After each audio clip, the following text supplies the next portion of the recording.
Doctor صاحب آپ سے ہمارا یہ سوال بہت اہم ہے آج کل کے حالات کو مد نظر رکھتے ہوئے. کیا آپ سمجھتے ہیں کہ خدمت خلق کسی صحت مند معاشرے کی بنیادی اکائی ہو سکتی ہے؟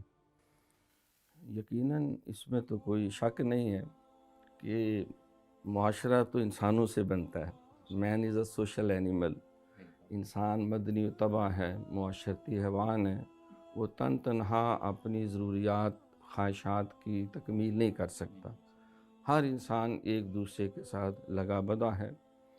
تو ایک کامیاب اور صحت مند معاشرہ وہ سمجھا جاتا ہے جہاں ایسی اچھی روایات ہوں جن کو ٹریڈیشنز کہتے ہیں، ایسی خوبصورت عادات و اطوار ہوں جسے ہم سادہ لفظوں میں ایسی تہذیب اور ثقافت ہو کہ وہاں ہر انسان جو ہے وہ خوشحال ہو، پرسکون ہو، پرامن ہو، ہر ایک کو عدل ملے، ہر ایک کو روٹی کپڑا اور مکان ملے، ہر ایک کو بنیادی اس کے حقوق، تعلیم ہو، وہ صحت کے مسائل ہوں، وہ دیگر اس کی ضروریات زندگی ہوں، اس کی جان کی حفاظت ہو، اس کی مال کی حفاظت ہو، اس کی عزت کی حفاظت ہو، اس کے نسب کی حفاظت ہو، اور اس کے عقیدے کی حفاظت ہو، اور اس کو آزادی ہو اس میں.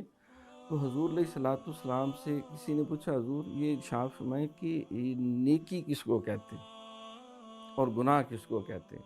سرکار نے فرمایا کہ میں سب سے زیادہ فصیح و بلیغ ہوں پورے عرب میں. فرمایا کہ البر حسن الخلق والاسم ما حاک فی صدرک وکرہت ان یتلی علیہ الناس.